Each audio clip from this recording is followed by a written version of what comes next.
Hello everyone, a very good morning to all. So आज हम एक केस करेंगे। इंटरेस्टिंग केस है, इट्स इमरजेंसी केस। और इतना इमरजेंसी पेन है कि पूरे घर वाले परेशान हैं। ठीक है, उसको ईयर में पेन है विद लॉट ऑफ डिस्चार्ज।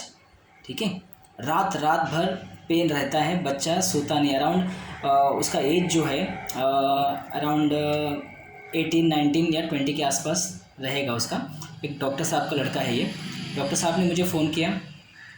मेरे से फ़ोन करने के पहले ऑलरेडी उन्होंने काफ़ी होम्योपैथी मेडिसिन लिया था और शायद अदर होम्योपैथ से भी कंसल्ट किया था, बट सिमिलिमम नहीं मिला। एंड उसके बाद से फिर वो पेन रुका नहीं। पेन किलर भी दर्द को रोक नहीं पा रहा है। ठीक है, इतना दर्द होता है कि रात के 4 बजे 5 बजे बच्चा सिर्फ ऐसा पकड़ के सिर्फ रोते रहता है और घर वाले कुछ नहीं कर पाते। इतना पेन होता है, पूरा घर डिस्टर्ब है।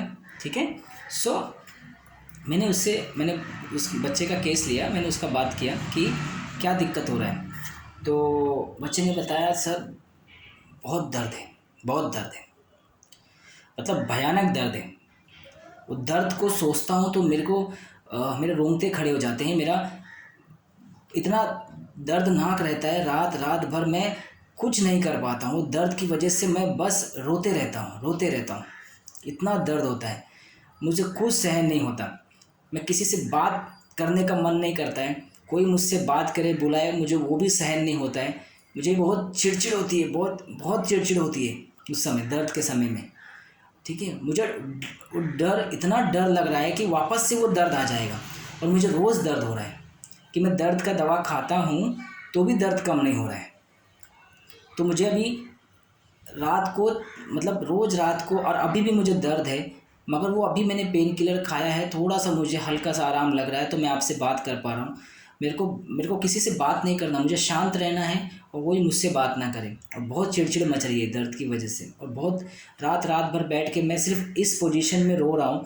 और मेरे घर वाले मतलब सब बैठे हैं, कोई मुझसे बोल नहीं रहा है। इतना दर्द है क्योंकि मुझे बोलने पे मुझे बहुत चिढ़ मच रही है और मेरे को दर्द है। सो मैंने बोला कि ठीक है, अभी दर्द को लेके क्या सोच रहे हो। मेरे दर्द को लेके बहुत डर लग रहा है सर मेरे को, मतलब वापस से अब दर्द चालू हो जाएगा। और ये रोज़ का एपिसोड हो गया। पिछले हफ्ते 10 दिन से मेरा कान बह बह के पूरा कंटिन्यूस पानी आ रहा है और दर्द इतना हो रहा है। डॉक्टर को दिखाया तो डॉक्टर ने बोला कि एमआरआई स्कैन करो। तो एमआरआई किया है, उसमें उसके अंदर पूरा पूरा पैक हो गया है मेरा कान, और डॉक्टर ऑपरेशन करने बोल रहे हैं इमरजेंसी में। ठीक है, इसको एक्चुअली इमरजेंसी में एडवाइस किया है कि ऑपरेशन करना पड़ेगा, बिकॉज अगर परफोरेशन हो गया, परफोरेशन ब्रेन तक चला गया तो फिर वो पूरा कान उसका ख़राब हो जाएगा और वो दिमाग इफेक्ट हो जाएगा, ब्रेन। तो ऐसा उसके डॉक्टर साहब ने घर वालों को समझाया, तो घर वाले पूरे डर गए, मतलब पैनिक सिचुएशन है। और पेन रुक नहीं रहा है, पेन रुकने का नाम नहीं ले रहा है। इमरजेंसी में ऑपरेशन करने बोला गया है कि अगर नहीं होगा तो फिर कुछ भी हो सकता है। दिमाग अगर ब्रेन तक चला गया तो फिर आगे चल के प्रॉब्लम हो सकती है। ठीक है, इन्फेक्शन अगर बढ़ गया तो। सो पहले मैंने एक मेडिसिन दिया, इट्स वॉज फेल। ठीक है, मैंने जलसीनियम दिया था फर्स्ट मेडिसिन, तो वो फेल हो गया। आई थिंक सेकेंड मेडिसिन भी मेरा फेल हो गया, मैंने ब्राइनिया दिया था। उसके बाद जब मैंने एनालाइज़ किया, री एनालाइज़ किया, ठीक है, केस को, और इसको डिस्चार्ज कब चालू हुआ। एक्चुअली ये कान साफ़ करने गया था डॉक्टर साहब के पास, तो डॉक्टर साहब ने क्या किया, सिरिंज लेके उसको पंप किया, मतलब ज़ोर से पुश किया, एंड प्रेशर से उसको क्या हुआ, उसके ड्रम्स को इंजरी हो गई। ठीक है, और ड्रम्स को इंजरी होने के बाद वो, उसके बाद से उसको डिस्चार्ज चालू हो गया, और उसके बाद से उसको सीवियरिटी बढ़ते बढ़ते बढ़ते बढ़ते वो पेन बढ़ते बढ़ते डिस्चार्ज फॉर्म ले लिया, और डिस्चार्ज एक बहुत दर्द का रूप उसने धारण कर लिया। और फिर उसके बाद जो हालत हुई उसकी, कंटिन्यूस डिस्चार्ज, कंटिन्यूस पेन, पूरा घर रात भर सोता नहीं बिकॉज ऑफ पेन। वो लड़चा एक कोने में बैठ के सिर्फ कान पकड़ के रोता रहता है, दैट्स इट। सुबह से लेके रात को अचानक से चालू हो जाता है 12 साढ़े 12 बजे, और सुबह के 6 बजे तक वो सिर्फ रोता है बैठ के। पूरा घर सो नहीं पा रहा है पिछले 4 5 दिन से, हफ्ते से। तो इतना पेन, इतना सीवियरिटी है, और इमरजेंसी में ऑपरेशन बोला है, तो घर में पैनिक सिचुएशन है कि अभी डिसीजन लेके ऑपरेशन कर डालते, नहीं तो अगर ब्रेन तक इन्फेक्शन हो गया तो कुछ भी हो सकता है, ऐसा डॉक्टर साहब ने बोला है। ठीक है, सो मैंने इसका सुना और मैंने इसका केस लिया, तो मैंने बोला ठीक है, चलो एक काम करो, एक मेडिसिन और दो। मैंने इसको 200 पोटेंसी में मैंने इसको चालू किया, बिकॉज सीवियरिटी बहुत ज़्यादा थी। मैंने बोला कि इसको 10 मिनट्स में 5 डोज दो वाटर में, और उसके बाद फिर 1 आवरली कर देना इसको, ठीक है। तो आफ्टर गिविंग 2 और 3 डोज, पिछले 10 दिन से जो पेन नहीं रुक रहा था, तो after 3 dose with this medicine उसका पेन पूरा बंद हो गया, ठीक है, पूरा पेन चला गया, ठीक है, विद इन 3 डोज के अंदर, क्योंकि 2 मेडिसिन ऑलरेडी फेल हो चुकी थी, जिसको मैंने जलसेमिया और ब्राइनिया दिया था एंड इट वाज फेल, और उसके पहले भी उन्होंने काफ़ी मेडिसिन ले चुके हैं होम्योपैथिक का, वो भी काम नहीं किया। तो इट्स वॉज चैलेंजिंग केस, क्योंकि अगर ये केस अगर नहीं ट्रीट होती तो फिर ये इमरजेंसी में शायद ऑपरेशन करना पड़ता, और पेन उसके बाद चल ही रहा था, तो it was very critical situation for the boy. So 200 का 3 डोज देते ही उसका दर्द कम हो गया। सुबह तक he was sleep very peacefully that night, मतलब उसने आज तक इतना सोया नहीं था पिछले 8-10 दिन से परेशान था, क्योंकि डिस्चार्ज इतना ज़्यादा है, पेन इतना ज़्यादा था, तो सो नहीं पा रहा था, रात भर सिर्फ रोते रहता था दर्द को पकड़ के।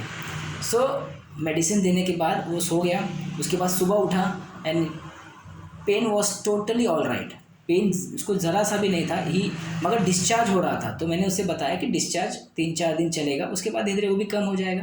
तो धीरे धीरे करके मेडिसिन देता गया। मैंने उसी 200 पोटेंसी को मैंने 1 आवरली रखा 1 डे, उसके बाद 2 आवरली कर दिया, बिकॉज पेन वॉज बेटर, ठीक है। डिस्चार्ज स्लोली कम हो गया। फिर मैंने दिन में 3 बार रखा, ठीक है, 2 डेज़ मैंने उसको 1 आवरली रखा, फिर उसके बाद 2 आवरली रखा, उसके बाद 3 डेज़ कर दिया। जैसे जैसे बेटर होता गया मैंने उसकी इंटेंसिटी बढ़ाई, तो 1 वीक के अंदर मैंने 200 स्टॉप कर दिया एंड पेन चला गया, डिस्चार्ज बंद हो गया। मगर उसका ईयर में इतनी ज़्यादा इंजरी हो गया था, इतना ज़्यादा फॉर्मेशन हो गया था अंदर, जिसकी वजह से उसको सुनाई देने में प्रॉब्लम होने लगा था, मतलब ईयरिंग का काफ़ी लॉस हो चुका था। तो उसके बाद भी सब कुछ better, pain better, discharge better, मगर डॉक्टर को फिर से MRI कराया, उसमें फॉर्मेशन दिख रहा है, और डॉक्टर ने बोला कि नहीं इसको ऑपरेशन तो करना ही पड़ेगा। तो घर वालों ने डिसीज़न ले लिया कि इसको ऑपरेशन करना पड़ेगा। तो मैंने बोला कि आपकी मर्ज़ी, पेन तो चला गया है, आप देखिए जैसा रहेगा। तो फिर उन्होंने अपॉइंटमेंट ले लिया एंड देखो एम्स दिल्ली चले गए, वहाँ जाके डॉक्टर को दिखाया। पेन एकदम नहीं था बिकॉज डिस्चार्ज भी बंद हो गया था, तो वहाँ इट वॉज लक बोलिए या क्या बोलिए, मगर बेटर है कि डॉक्टरों ने देखा, वहाँ की टीम ने, और उसको देखा कि बोला कि नहीं ये तो अच्छा है, बिकॉज पेन नहीं है और परफोरेशन इतना फॉर्म हुआ नहीं है, तो बेटर है कि वेट एंड वॉच करो, ऑपरेशन इतनी जल्दी करने की ज़रूरत नहीं है, क्योंकि अभी इस एज में कर देंगे तो आगे चल के प्रॉब्लम्स हो सकती है। मगर अभी जिस हिसाब से सीवियरिटी था और वो कम हो गया है, तो फिर आप थोड़ा वेट कर लीजिए। तो उन्होंने मना कर दिया ऑपरेशन के लिए, क्योंकि वो उनको बेटर लगा और उन्होंने छोड़ दिया। फिर से आ गए, ठीक है, वो और डॉक्टर साहब ने बताया कि ऐसा ऐसा बात हुआ। मेरा अच्छी बात है, चलो मैंने उनको समझाया था कि होम्योपैथी से हो जाएगा, आप ट्रीटमेंट लेते रहिए, कुछ प्रॉब्लम नहीं होगा, but because of family pressure, relative pressure के वो जाके दिखा के डिसीज़न ले लिया। मैंने बोला ठीक है आप कर सकते हो, आपका विश है, लगता है तो, बच्चे का लाइफ है, अगर आपको लगता है इससे सेव होगा तो। मगर वो गए और मैं वहाँ के डॉक्टर ने देखा एंड वो एब्सोल्युटली बेटर था, तो उन्होंने केस को बोला कि होल्ड पे रख लो, क्योंकि अभी कोई ज़रूरत नहीं लग रही इतना इमरजेंसी की, और इस एज में भी करने की कोई ज़रूरत नहीं, अगर बेटर चल रहा है तो चलने दो, बाद में कभी लगा तो करवा लेना। तो वो आ गए घर पे, फिर से उनको वापस से कुछ दिन पहले उसको सर्दी खांसी हुआ और उसको पेन चालू हो गया, उसकी वजह से कोल्ड एंड कोराइज़ा की वजह से 4-5 दिन चला, मगर उसके बाद फिर से कान में उसको पेन चालू हुआ। अर्निका 0/5 मैंने स्टार्ट किया, डायरेक्ट 5 स्टार्ट किया, बिकॉज 1 और 2 मुझे नहीं देना था, मैंने थोड़ा हायर पोटेंसी में उसको दिया 10 मिनट्स में, एंड उसके बाद 5 डोज के बाद ही वो बेटर हो गया। फिर मैंने उसको रिपीटेशन में दिन में 4 बार 0/5 चलता है, चलता रहा, उसके बाद वो पेन ठीक हो गया एकदम, ठीक है। तो ये पूरा सर्कमस्टेंसेस में बता रहा हूँ कि हाउ होम्योपैथी वर्क मैजिकली, ठीक है, मतलब इमरजेंसी केसेस भी हमारे होम्योपैथी मेडिसिन से कैसे ठीक होते हैं। इतना सारा स्ट्रक्चर जो मैंने आपको बताया ना इतने केस में, ये इसलिए बताया क्योंकि ऐसे केसेस होते हैं और हमें केसेस को पकड़ना रहता है, ठीक है। मेरे पास आया केस, मेरे से 2 मेडिसिन मिस हो गई, क्योंकि सीवियरिटी इतनी ज़्यादा है, बच्चा बोल रहा है, हमको लगता है नहीं इसको अर्जेंट रिलीफ चाहिए, तो मुझे लगा उस बेस पे मैंने रूब्रिक्स सिलेक्शन जो किया था, तो मैंने उसको जलसेमियम एंड ब्राइनिया दिया, बट इट वाज फेल्ड। मगर मैं थर्ड मेडिसिन जो दिया, उसके बाद मैंने जब ये मैंने फिर से रिटेक केस लिया जो मैंने आपको बताया अभी, उसके बाद मुझे एक मेडिसिन समझी और मैंने उसको दे दिया, ठीक है।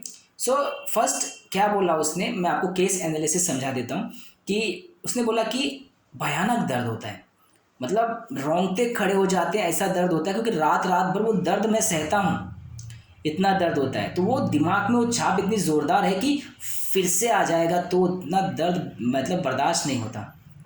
फियर ऑफ ऑडियल, ऑडियल मतलब क्या होता है कि पास्ट पेनफुल एक्सपीरियंस इतना ज़्यादा है, ठीक है, कि उसके दिमाग में उसको सुनते ही उसके रोंगटे खड़े हो जा रहे हैं। तो ये फियर ऑफ ऑडियल, ऑडियल का डर इतना ज़्यादा है दिमाग में। Fear pain of the pain, ठीक है, लगता है फिर से दर्द चालू हो जाएगा, फिर दर्द होगा, उसका डर बना है दिमाग में। तो ये इतना ज़्यादा सीवियरिटी है, ठीक है।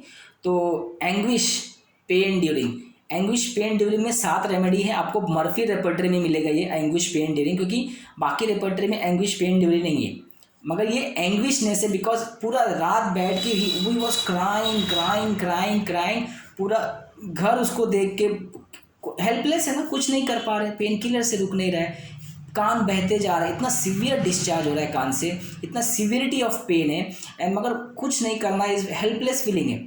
और बच्चा was very anguish in that state, anguish pen during. Murphy repertory में आप सर्च करेंगे तो मिलेगा ये रुब्रिक्स आपको।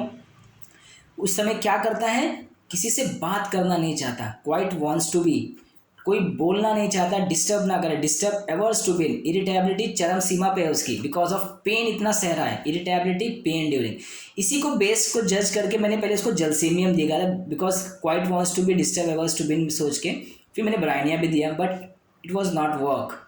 मगर मैंने उसको बाद में अर्निका का 200 पोटेंसी का मैंने उसे डोज दिया। तो फर्स्ट तो मैंने 10 मिनट्स में दिया, फिर 1 आवर दिया 1 डे, सेकेंड डे तो पेन चला गया था, फिर मैंने 2 आवर किया, थर्ड डे में मैंने उसको दिन में 3 बार किया, एंड 5th डे या 6th डे में मैंने उसको दवा बंद कर दिया। उसके बाद फिर 1-2 महीने तक उसको पेन नहीं हुआ। उसके बाद उनके घर वाले डिसीज़न लिया, हॉस्पिटल में गए, वहाँ से केस वापस आया, उन्होंने मना कर दिया ऑपरेशन के लिए क्योंकि बेटर था। उसके बाद फिर सर्दी खांसी में पेन हुआ तो मैंने उसे 0/5 स्टार्ट किया, और उसके बाद वो पेन एकदम चला गया। पेन एकदम नहीं है, पेन डिस्चार्ज एकदम बंद हो गया, एब्सोल्युटली फाइन। हियरिंग थोड़ा अभी प्रॉब्लम है, अंडर प्रोसेस में केस है, क्योंकि धीरे धीरे करके वो जो फॉर्म हो चुका है इंजरी की वजह से, वो धीरे धीरे करके रिड्यूस होगा तो उसका हियरिंग वापस से नॉर्मलाइज हो जाएगा। So this is the analyse of case, ठीक है। तो मैंने इसे अर्निका दिया था, अर्निका देने के बाद विदिन 3rd डोज वो पूरी तरह से उसका पेन एकदम सबसाइड हो गया, और उस रात वो एकदम आराम से सोया। उसके बाद से वो कभी मतलब रात भर जागा नहीं, जो पिछले 8-10 दिन से कंटिन्यूस पेन में वो दर्द की वजह से रो रहा था। एंग्विशनेस इतना ज़्यादा था, पेन ज़्यादा था, सीवियरिटी ज़्यादा था, डिस्चार्ज इतना ज़्यादा था, ठीक है। सो अर्निका देने के बाद इसका ऑपरेशन भी बच गया कान का, और बच्चे का पेन भी चला गया, ठीक है, सफरिंग भी कम हो गया। तो लेट्स सी, अंडर प्रोसेस में केस है, अभी भी चल रहा है, 3 महीने हो गए मेरे को लगता है, 3-3.5 महीने, मगर पेन एकदम नहीं है, डिस्चार्ज भी नहीं है, बस हियरिंग में उसको अभी भी विजिबिलिटी थोड़ी मतलब कम है, धीरे धीरे करके वो डेवलप हो जाएगी। So thank you so much. इसी तरह से मेरा ये सब बताने का मोटिव ये है, 14-15 मिनट में वीडियो बनाने का, एक केस डिस्कस करने का इतना डिटेल में, यही कारण रहता है कि हमारा जो होम्योपैथी है ना, ऐसे केसेस को डील हम कर सकते हैं, बस परफेक्ट सिचुएशन में, परफेक्ट समय पे हमें बस वो रूब्रिक्स पकड़ में आना चाहिए, सिमिलिमम पकड़ में आना चाहिए कि, और क्योंकि ऐसे केसेस में हम फील लेते नहीं बैठ सकते ना कि हम केस एनालाइज करेंगे, या फिर क्योंकि अर्जेंट रिलीफ चाहिए, और आप मेडिसिन चूक गई तो फिर केस चूक जाएगा और पेशेंट चला जाएगा किधर और, या फिर कुछ ऑपरेशन कर लेगा इमरजेंसी में, और वो एलोपैथ के पास चला जाके फिर वो सडन जो एक्शन लेना होता है वो उनके तरीके से वो लेते हैं, ठीक है, उनका पॉइंट ऑफ व्यू उनकी जगह पे सही है, बट हम ऐसे केसेस को होल्ड कर सकते हैं, बचा सकते हैं, सेव कर सकते हैं ऐसे केसेस को। तो बस आप प्रॉपर रूब्रिक सिलेक्शन समय पे पकड़ लेंगे तो हम उससे बच सकते हैं, सीवियरिटी से और ऐसे मेडिकल इमरजेंसी से। So thank you so much. ऐसे नए केस के साथ और नए इंटरेस्टिंग केस के साथ हम फिर से मिलेंगे। Thank you so much.